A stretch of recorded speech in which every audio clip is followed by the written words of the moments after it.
கந்த சஷ்டி திருவிழா 6 நாட்கள் எதற்காக விரதம் இருக்கணும்? அதன் நிறைவாக சூரசம்ஹாரம் அப்படிங்கிற நிகழ்வு எதற்காக நடத்தப்படுது?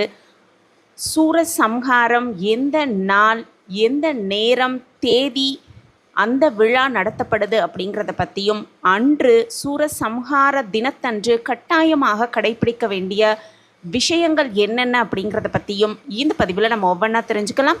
வணக்கம். நம்ம இறையொளி திருவருள் சார்பாக உங்கள் எல்லாருக்குமே அன்பான வணக்கங்க. முருகப்பெருமானுக்கு இருக்கப்படும் மிக மிக முக்கியமான விரதம் இந்த கந்த சஷ்டி விரதம் அப்படிங்கிறது நமக்கு தெரியும். ஐப்பசி மாத பிரதமை துவங்கி ஷஷ்டி வரையிலான 6 நாட்கள், சில பேரும் ஷஷ்டிக்கு மறுநாள் நடைபெறும் முருகப்பெருமானின் திருக்கல்யாண வரையிலான 7 நாட்கள் சில பேரும் விரதம் கடைபிடிப்பது வழக்கம்.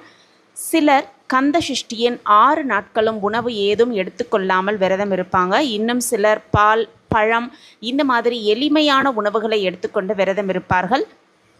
அப்படி கந்த சஷ்டி விழாவாக கடைசி நாள் நடைபெறும் அந்த சூரசம்ஹார நிகழ்வு எதற்காக நடத்தப்படுகிறது அப்படின்னும், அந்த சூரசம்ஹாரம் என்றைக்கு வருது, நாள் என்ன, நேரம் என்ன அப்படிங்கிறத பற்றியும் ஒவ்வொன்றா நம்ம தெரிஞ்சுக்கலாம்.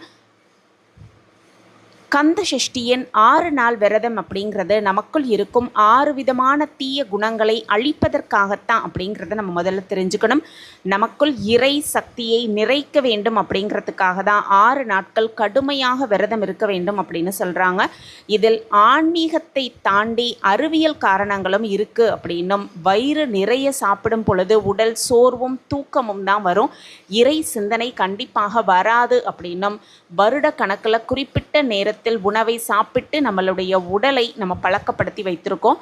அதனால் அந்த வேலை வந்ததும் உணவை உடல் தேடுகிறது.